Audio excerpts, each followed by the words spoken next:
오늘 1절부터 12절까지 읽어야 되는데 12절만 함께 보도록 하겠습니다. 함께 읽습니다. 제자들이 감람원이라 하는 산으로부터 예루살렘에 돌아오니 이 산은 예루살렘에 가까워 안식일에 가기 알맞은 길이라. 아멘. 본문에서는 이제 내려왔는데 저희는 내려오기 전에 조금 살펴봐야 될 그런 하나님의 말씀이 있습니다. 그래서 감람산에서 내려오기 전에 라는 제목으로 하나님 말씀 같이 나눕니다. 산에 올라가는 사람들은 나름대로의 이유와 목적을 가지고 산에 올라가죠. 그래서 특별히 아주 그 등산이 굉장히 붐이 일어났죠. 그래서 등산 그 아웃도어 차림들이 이제 패션이 되어지고 많은 호황을 누리고 그랬습니다. 그렇죠? 많은 동호회들도 생기고 건강을 위해서 산에 오르는 사람들도 있고 다이어트를 위해서 산에 오르는 사람들도 있고 뭔가 친목도모 그 사교활동, 사회활동을 위해서 산에 오르는 사람들도 있습니다. 그러면서 또 사진 찍고 뭐 꽃 보기 좋아하고 나무 보기 좋아하고 또 곤충들 채집하고 그런 뭔가 자연을 즐기기 위해서 산에 오르는 사람들도 있습니다. 또 아주머니들, 할머니들이 좋아하시는 나물 캐러 산에 올라가기도 하고 약초나 산삼을 캐러 산에 오르는 신만이 같은 사람들도 분명히 있어요. 그렇죠? 또 전에 대구에 가봤더니 팔공산이라는 곳에 거기에 산에 오르는 사람들이 많은데 왜 오르나 봤더니 이 절에 불공 드리려고 뭐 이렇게 짐 같은 걸 졌는데 뭐 곡식 같은 거를 짊어지고 또 올라가고 또 그러더라고요. 그렇죠? 뭔가 그런 기도하러 불공 드리러 올라가는 사람들도 있습니다. 근데 오늘 본문에 감람산에 하나님께서 예수님께서 부활하신 그리스도께서 제자들을 부르셨는데 이 제자들은 자기들이 원해서 간 게 아니라 예수님께서 부르시니까 올라간 거예요. 그렇죠? 올라가서 40일 동안 예수님께서 가르치신 그 말씀을 계속 듣다 보니까 뭔가 눈이 열려지고 답이 나게 되어진 것입니다. 지난 한 주간 동안 여러분들 감람산에 올라가셨나요? 뭔가 원하지 않는 그런 갈등들, 문제들, 어려움들이 있다면 이것이 감람산이다라고 생각하시면 됩니다. 다른 것이 감람산이 아니고 그것이 감람산이다라고 생각하시면 돼요. 거기에서 중요한 답을 찾으시면 됩니다.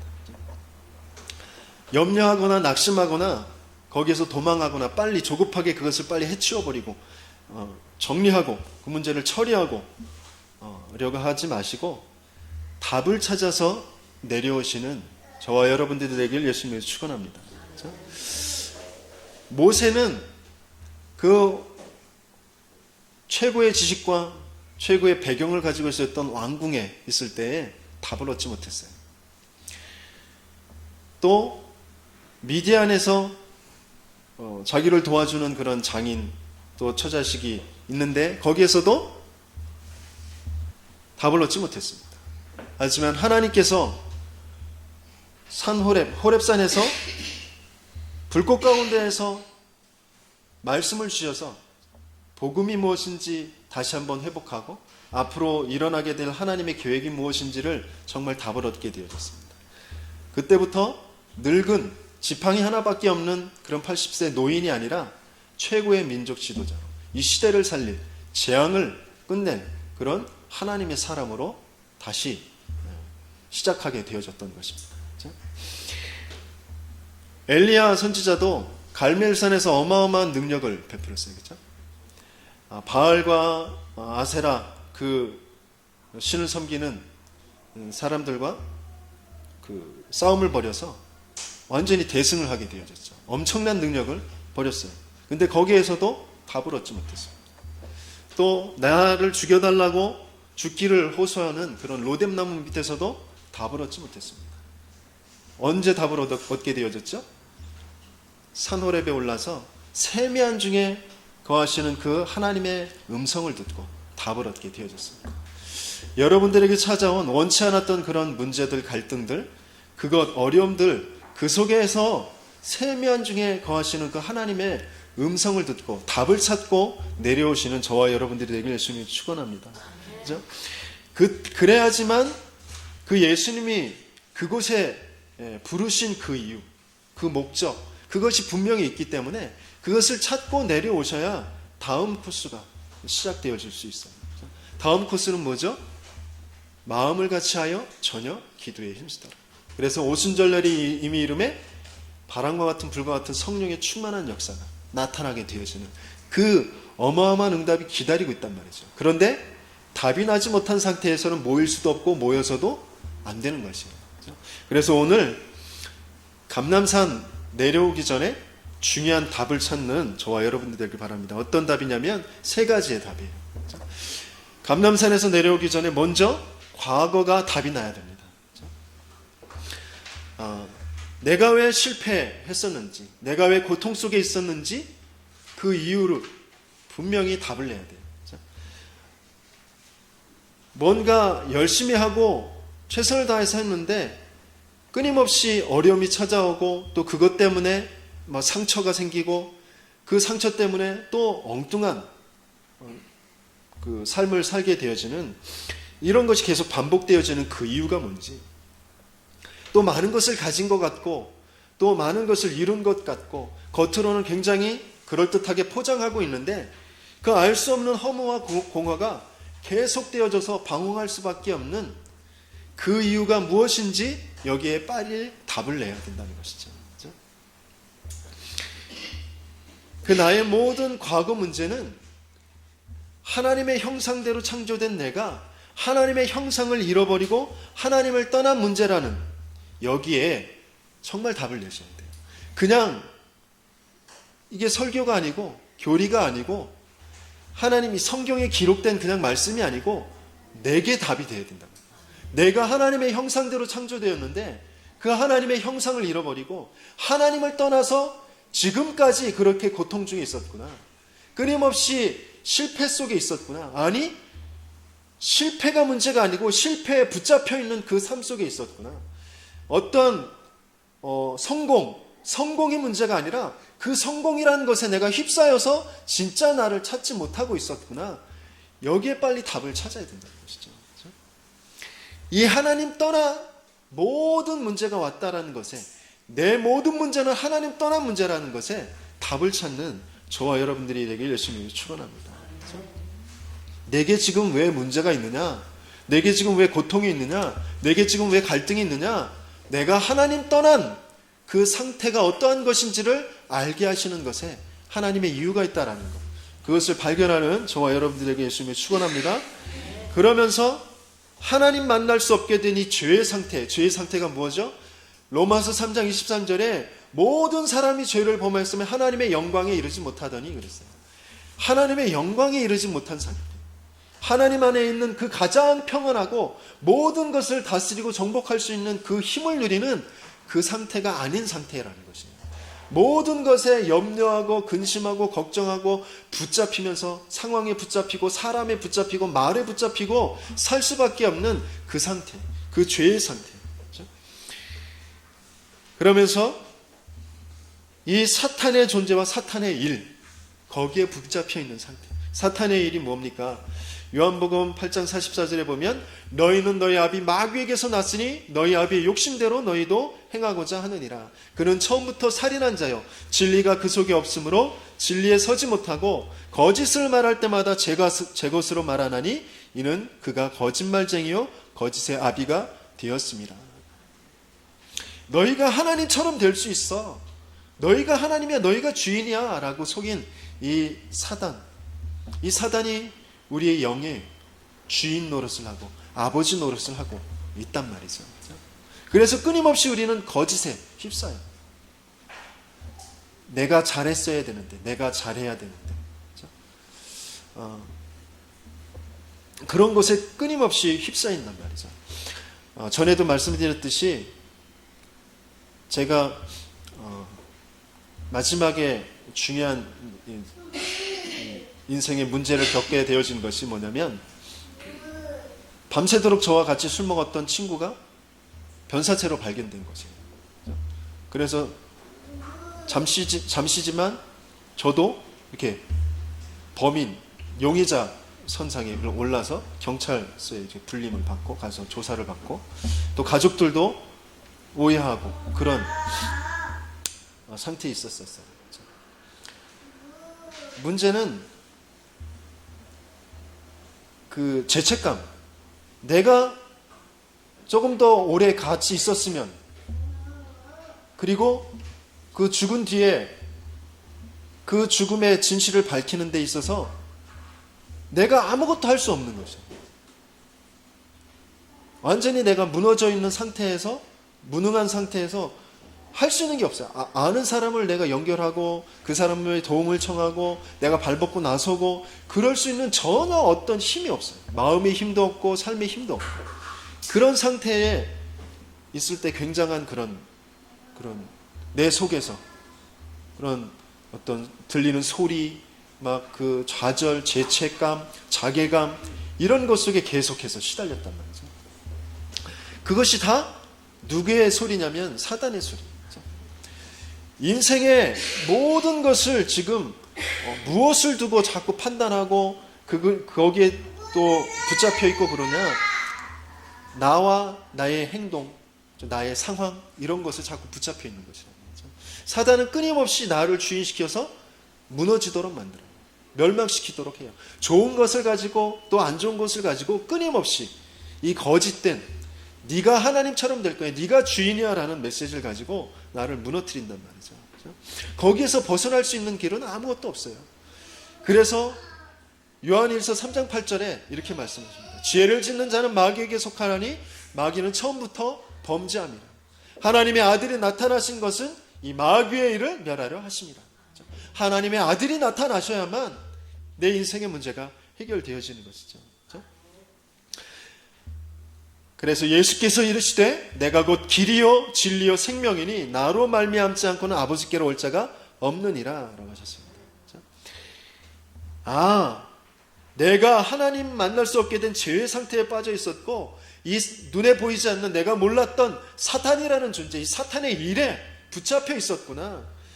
내가 여기에서 구원받아야 되는 것이구나. 그런데 구원받을 수 있는 유일한 하나님께서 주신 복음이 그리스도라는 것이구나. 여기에 답이 나야 된다는 것이죠. 감람산에서 내려오기 전에, 뭘 문제를 해결하기 전에, 그렇죠? 여기에 답을 빨리 찾으셔야 됩니다.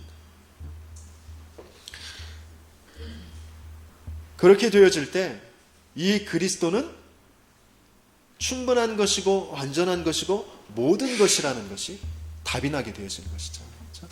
요한복음 19장 30절에 내가 다 이루었다라고 하셨어요. 예수 그리스도는 다 끝내셨다라고 하셨습니다. 예수 그리스도가, 하나님이 다 끝내셨다라는 것에 답을 내셔야 돼요. 내 현실의 문제는 안 끝났는데요, 내 가정은 안 끝났는데요, 거기에 중요한 계획이 있다, 메시지가 있다 라고 하셨어요. 그렇죠? 예수 그리스도는 다 끝났는데 내 현실에 안 끝났다. 우리는 먼저 예수 그리스도는 다 끝냈다라는 것에 답을 낸 다음에 현실의 그 문제를 볼 때 바르게 시작할 수가 있습니다. 예수가 다 끝내지 않았다라는, 혹시 다 끝내지 않은 것이 아닐까라는 그 의심 가지고 시작하면 절대 답을 찾을 수가 없어요. 하나님의 분명한 계획이 있는 일이구나, 이것이 여기에 답을 얻게 되어집니다. 내게 찾아온 이 문제, 어려움, 내 가정, 여기에 분명한 하나님의 계획이 있구나라는 것에 답을 얻게 되어지는 저와 여러분들에게 예수님이 축원합니다. 감람산에서 내려오기 전에 이 과거에 답을 내야 됩니다. 그것이 데오빌로여 내가 먼저 쓴 글에는 예수께서 행하시며 가르치시기를 시작하신부터 라고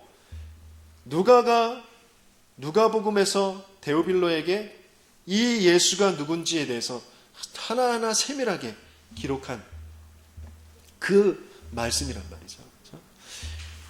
구약 성경에 약속하셨던 그 여자의 후손, 희생 제물, 임마누엘의 그 약속이 성취된 그분이 바로 이 예수님이다라는 것을 밝힌 것이 누가복음입니다. 그죠?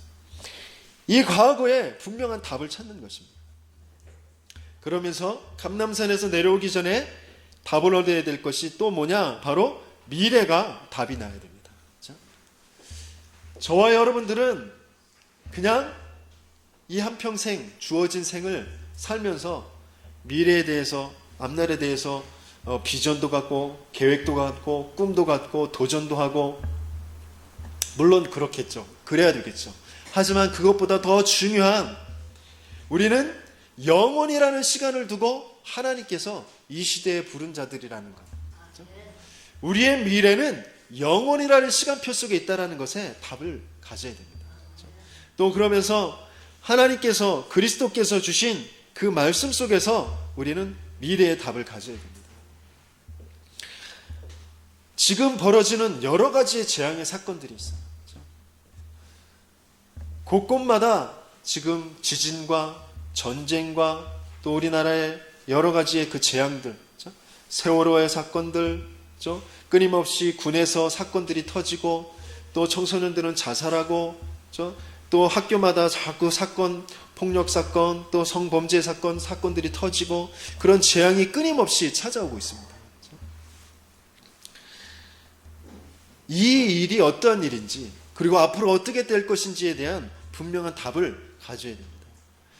마태복음 24장 3절에서 14절까지 말씀을 보면 자칭 그리스도라 하는 거짓 선지자들이 많은 사람을 미혹할 것이라 라고 기록되어 있습니다. 그렇죠? 지금 가만히 보면 그렇잖아요. 내가 시대의 재앙을 막을, 너희를 구원할 구원자라고 그렇게 나왔던 문선명, 그 사람 죽었죠? 지금 아직 살아있는 이만희 조금 있으면 죽을 거죠? 그죠? 또 저 장길자, 안상홍이 하나님이었는데 이제 안상홍이 죽으니까 그 같이 살던 그 여자가, 장길자가 어머니 하나님이라고 그렇게 속이고 나오는 그 장길자도 조금 있으면 죽겠죠? 그러면 또 어떤 하나님 또 만들어서 또 나오겠죠?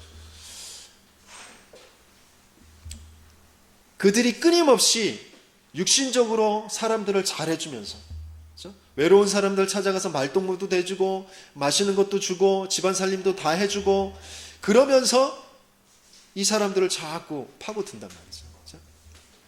그 사람들 미혹해서 지옥으로 가게 돼요. 그렇죠? 그러면서 난리와 난리 소문이 들리겠고 그랬어요. 그런데 두려워하지 말아라, 이게 끝이 아니다 그랬어요. 또 민족이 민족을, 나라가 나라를 대적하게 될 것이다. 전쟁이 끊임없이 일어나죠. 그렇죠? 지금 저 영국의 스코틀랜드가 또 독립하겠다고 그러고 있습니다.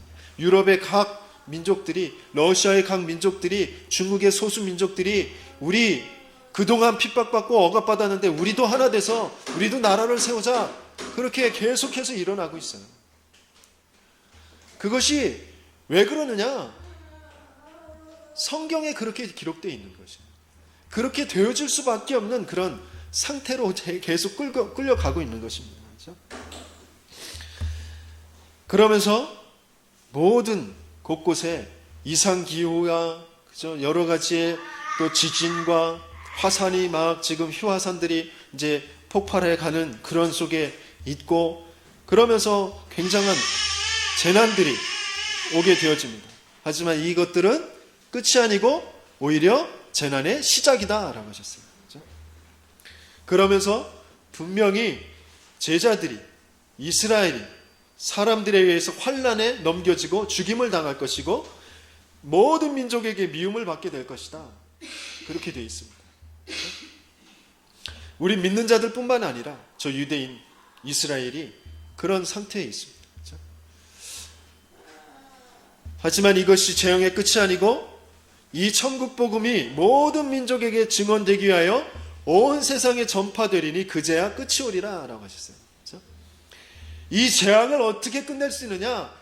이 하나님의 복음, 이 하나님 나라의 복음, 예수 그리스도의 이 복음이 모든 족속에게, 모든 민족에게 증거되어야, 온 세상에 전파되어야 끝이 나는 것입니다.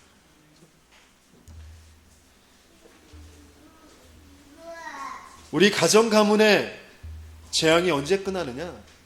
모든 친척들에게, 모든 가정에 이 복음이 증거되어야 끝이 나는 거죠. 이것이 하나님이 계획하신 미래예요. 그것을 오늘 본문에 보면 사도행전 1장 11절에 보면 이렇게 기록되어 있습니다. 이르되 갈릴리 사람들아 어찌하여 서서 하늘을 쳐다보느냐? 너희 가운데서 하늘로 올려주신 이 예수는 하늘로 가심을 본 그대로 오시리라 하였느니라 했어요. 그렇죠? 예수님께서 다시 재림하실 때가 바로 이 세상 재앙이 완전히 끝나는 때입니다. 그렇죠? 이 세상의 전쟁이 완전히 그치는 때, 그렇죠? 이 세상의 모든 기근과 멸망이 그치는 때, 그것이 예수님이 오실 때. 그런데 그날은 알게 온다고요? 모르게 온다고요? 도적같이 이르겠다라고 하셨어요. 그죠? 우리가 알지 못하게 온다고 했어요. 왜 알 수 없느냐? 모든 민족에게 복음이 전달되어지는 그 시점이 언제인지 우리는 알 수 없기 때문에. 그래서 우리가 주어진 그 현장에서, 우리가 주어진 그 시간에서 우리가 최고로 관심을 두고 가야 될 것이 모든 족속에게 복음 전달되어지는 것. 내 주위의 모든 사람들에게 복음이 전달되어지는 거죠. 그래서 이 세상의 재앙과 멸망을 끝낼 예수님의 재림, 그것을 두고 앞으로 일어날 일들과 그 방향과 그 결과가 어떠한 것인지 사도행전 1장 8절에 기록하고 계십니다. 같이 읽습니다. 오직 성령이 너희에게 임하시면 너희가 권능을 받고 예루살렘과 온 유대와 사마리아와 땅끝까지 이르러 내 증인이 되리라 하시니라. 하나님의 역사가 일어나는 순서와 방향이 바로 예루살렘과 온 유대와 사마리아와 땅끝까지라고 되어 있습니다. 가장 그리스도를 잘 알고 누려야 할 예수님이 태어나신 그 예루살렘이 가장 사각지대가 되어져 있습니다. 그 교회가 복음을 알지 못해요. 그리스도를 알지 못해요. 전통과 교권에 율법에 붙잡혀서 하나님이 주신 이 복음을 모르고 영적 무지와 영적 무능 속에서 멸망을 향하고 있습니다. 이 예루살렘이 어디일까요? 우리 기독교 교회 내이죠. 그죠? 우리 기독교 교회 내가 지금, 교회가 그 자체가 지금 복음을 잃어버리고 세상의 논리, 세상의 법칙 가지고 서로 싸우고 서로 힘자랑하고, 복음 전달하는 그 단체는 이단으로 정죄하고 그러고 있단 말이죠. 또 이 예루살렘이 어디죠? 내 마음, 내 영혼, 이게 예루살렘입니다. 내 마음, 내 영혼에 그리스도가 분명히 오셨는데 내 마음이 지금 다른 데 붙잡혀서 다른 데 관심을 두고 계속 가고 있단 말이죠. 여기에 먼저 하나님의 역사가 일어나야 되는 것이죠. 그러면서 온 유대와 사마리아, 점차 지역과 민족으로 결국은 땅끝까지 가게 되어지는 것입니다. 가정과 업과 또 동정업계, 그게 사마리아죠. 나의 경쟁자라고 생각했던, 대적이라고 생각했던 그 사람들이 내 선교의 대상이다. 복음이 전달되어질 그 증거를 갖게 되어질 그 대상들이란 말이죠. 이것이 복음이 전달되는 순서와 방향입니다. 예루살렘과 온 유대와 사마리아 땅끝까지, 이것이 내 인생에 응답받는 순서와 방향이 되는 것이에요. 우리 중직자들과 성도들이 헌신하면서 살려내야 할 순서와 방향입니다. 이 교회부터, 교회 주변부터, 내 이웃부터, 그죠? 내 업부터 정말 이 하나님의 역사가 일어나는 저와 여러분들이 되길 예수님으로 축원합니다. 그죠? 그래서 무엇의 증인이 된다고 하셨죠? 내 증인이 되리라. 이게 무엇의 증인이죠? 내가 그동안 정말 눌리면서, 눈치 보면서, 업신여김 당하면서, 무시당하면서 살았는데 인생 역전! 내가 한 방 터뜨렸어. 내가. 그래가지고 너희들 나 무시했지? 내가 이만큼 잘 성공했어. 내가 이만큼 내 일에 아니면 우리 자녀가 서울대학 가고 하버드대학 가고 이렇게 성공했어. 그런 내 증인, 내 자녀의 증인이 아니고 누구의 증인이요? 예수 그리스도의 증인. 끊임없이 나를 중심으로, 사람을 중심으로 살아가는 사람의 아들, 그것이 아니고 하나님의 아들로 사는 예수의 증인이 되는 것입니다. 사람이 멸망할 수밖에 없는, 사탄에게 속아서 죄에 빠져 하나님 떠난 문제를 해결하는 그 기름 부음 받은 자, 그 그리스도의 증인이 되는 것인 줄 믿습니다. 왕, 제사장, 선지자, 참된 왕, 참된 선지자, 참된 제사장의 그 증인이 되어지는 것입니다. 그래서 베드로전서 2장 9절에 뭐라고 그랬죠? 너희는 왕 같은 제사장이요, 거룩한 나라요, 나의 소유가 된 백성들이라 그랬을 때, 어두운 데서 불러낸 그 기이한 빛에 들어가게 하신 아름다운 덕을 선전하게 하는 것이다 라고 하셨습니다. 그렇죠? 우리가 그 그리스도의 증인이 되는 것, 그 증인이 되게 하시는 것이 바로 하나님의 앞으로의 내게 당한 모든 일의 방향입니다. 그렇죠? 예수가 그리스도가 되는 그 결정적인 방법인 십자가의 증인이 되는 것인 줄 믿습니다. 뭔가 성공하고 높아지고 그것이 아니고 실패와 사망할 수밖에 없는, 내가 주인 되어져서 끊임없이 사단에 매여서 살 수밖에 없는 그 모든 실패와 사망을 죽음으로써 완전히 죽여주신 그 십자가의 증인. 그러면서 승리의 부활, 생명의 부활, 그 성공의 부활로 부활하신 그 십자가의 증인이 되는 것인 줄 믿습니다. 그래서 우리에게 다가오는 그 모든 일들, 모든 만남들, 모든 사건들, 시험과 문제, 갈등들, 그것이 다 이 증인이 되는 그 방향에 있는 것인 줄 믿습니다. 그리고 그 반드시 그것은 그 결과들을 갖고 오게 되어줄 줄 믿습니다. 그렇죠? 그러면서 그 시간표와 방법이 무엇이냐? 바로 오직 성령이 너희에게 임하시면 그것입니다. 오직 성령이 너희에게 임하시면. 우리가 무엇을 어떻게 많이 하고 응답받고 세계복음화 하는 것이 아니고 오직 복음의 흐름과 방향에 맞게 모든 것을, 그렇죠? 나의 생명, 나의 일, 나의 기능, 나의 시간, 나의 물질, 그 모든 것을 가지고 그 방향에 지속하고 있으면 하나님이 가장 정확한 시간표에 역사하시는 것을 보게 될 줄 믿습니다. 그것을 누리게 될 줄 믿습니다. 그것을 전달하게 될 줄 믿습니다. 그것이 증인되어지는 것입니다. 이것이 정말 내 인생의 방향이고 목표가 되는 것, 그것이 나의 최고의 응답이다라는 것에 답이 나는 저와 여러분들이 되길 예수님으로 축원합니다. 그렇죠?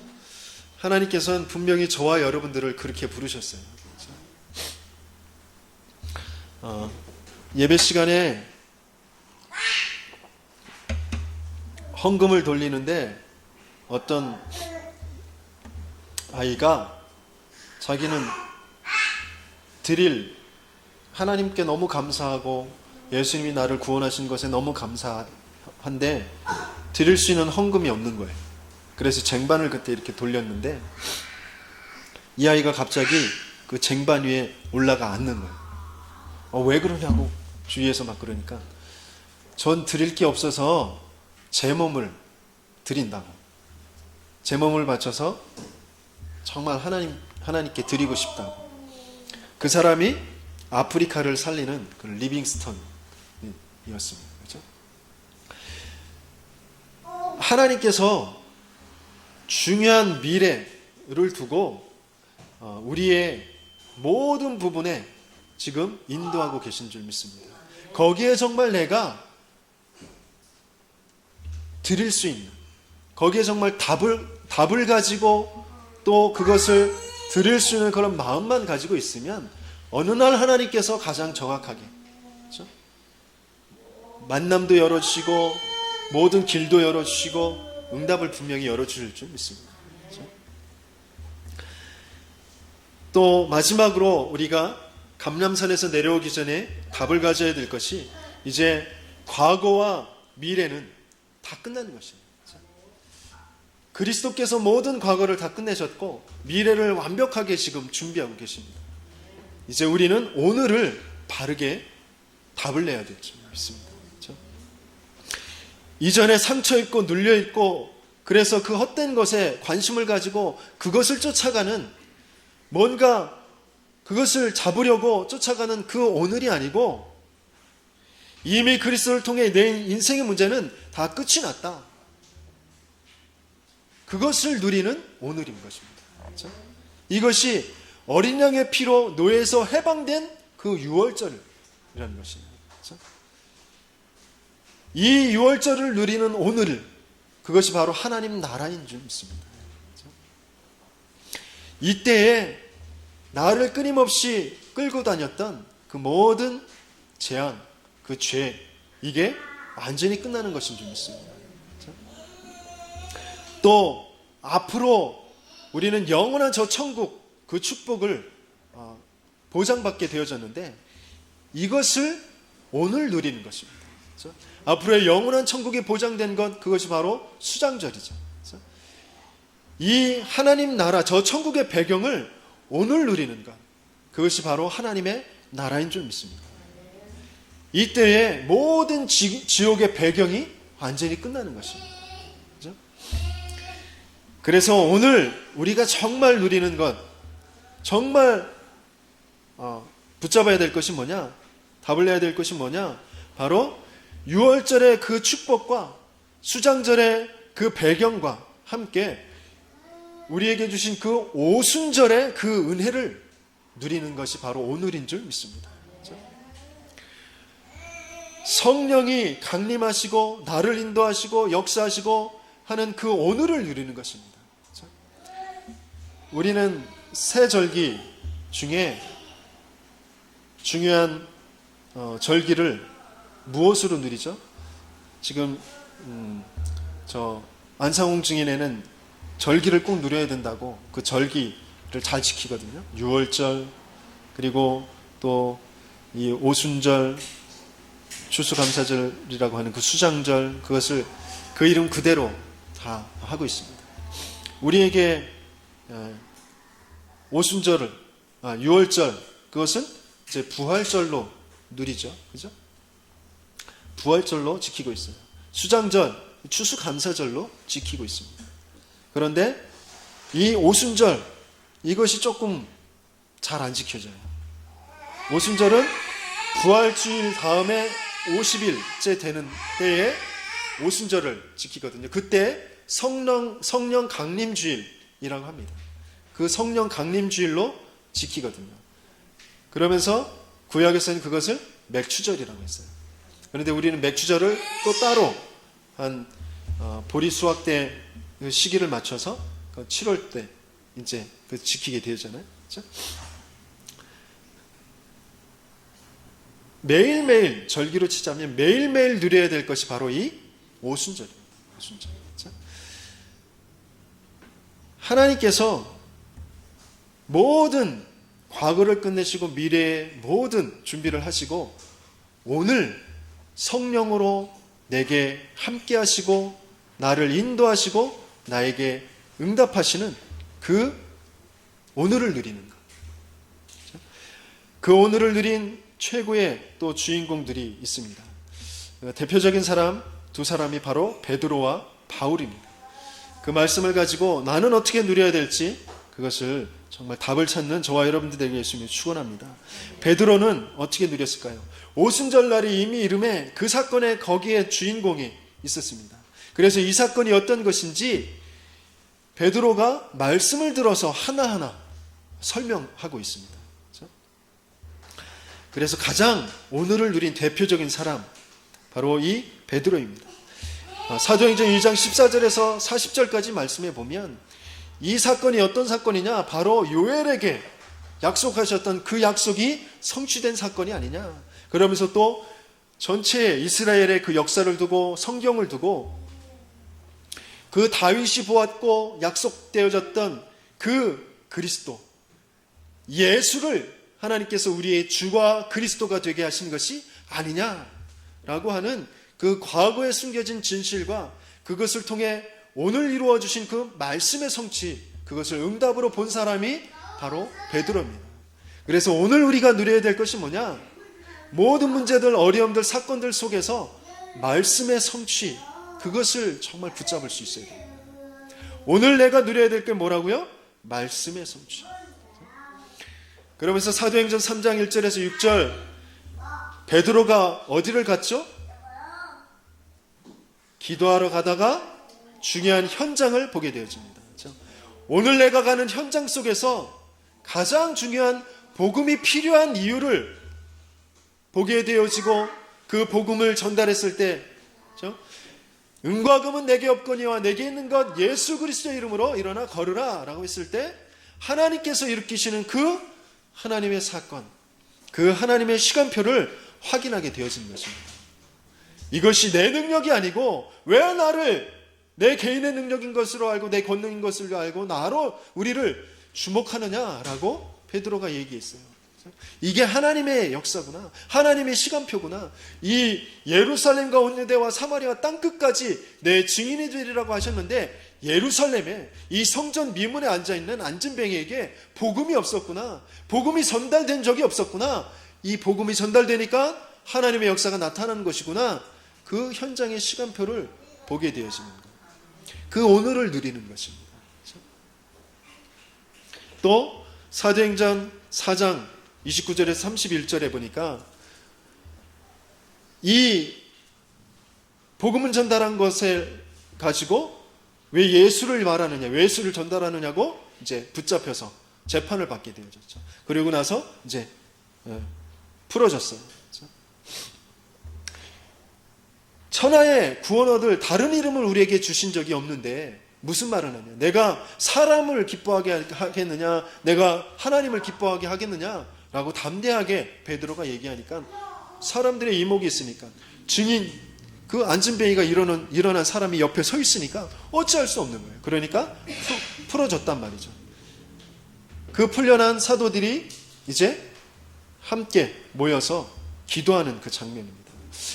우리 사도행전 4장 29절에서 31절까지 함께 읽어보겠습니다.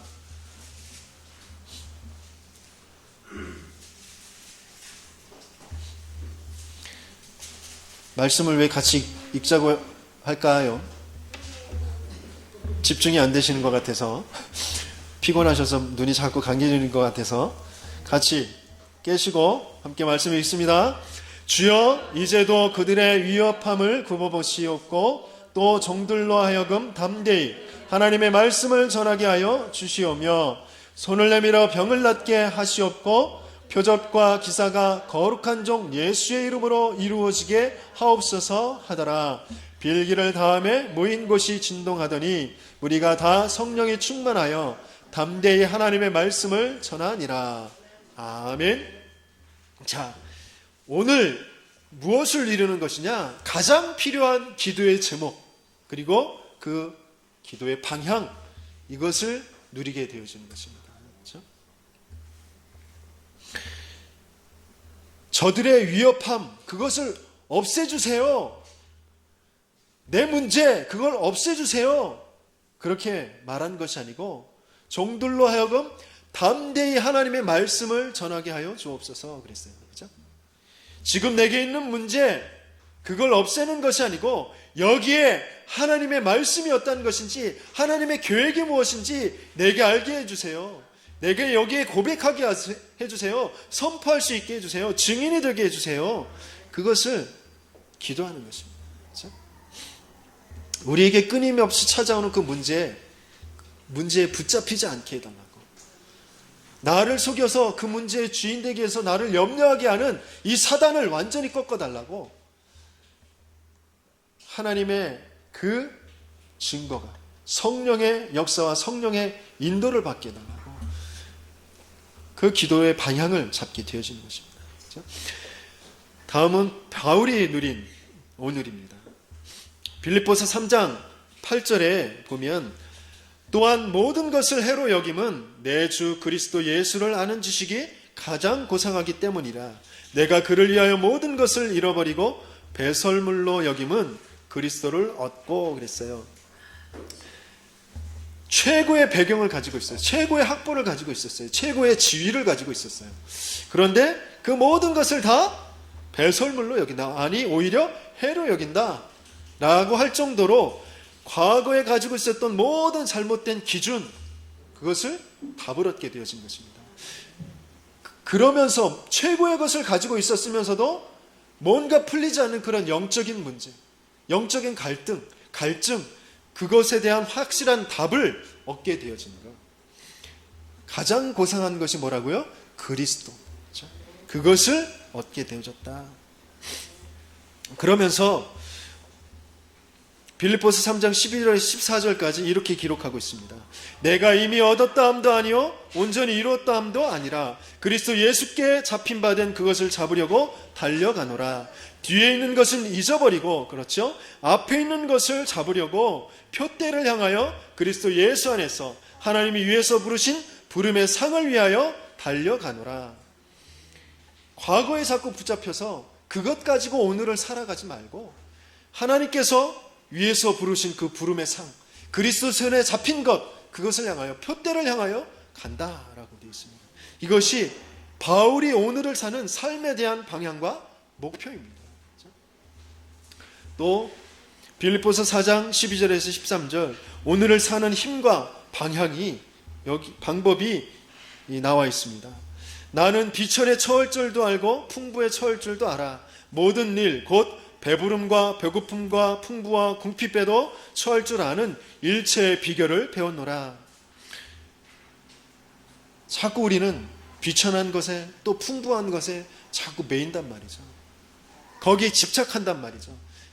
그 일체의 비결을 다 배웠다라고 되어 있습니다. 내게 능력 주시는 자 안에서 내가 모든 것을 할 수 있느니라. 오늘 나는 다른 것 안에서 사는 것이 아니라 내게 능력 주시는 자 안에서, 그리스도 안에서, 저 영원한 계획을 가지고 계신 그 하나님의 말씀 안에서 사는 것이다. 나는 오늘 나와 함께 하시는 그 성령의 충만함 가지고, 성령의 능력 가지고, 성령의 인도를 바르며 나아가는 것이다. 내 업의 이유, 내 가정의 이유, 자녀의 이유가 다 이 안에 있는 것이다 라는 것에 답을 내시고 감람산에서 내려오시는 저와 여러분들에게 예수님의 이름으로 축원합니다. 우리 말씀 붙잡고 함께 기도하도록 하겠습니다.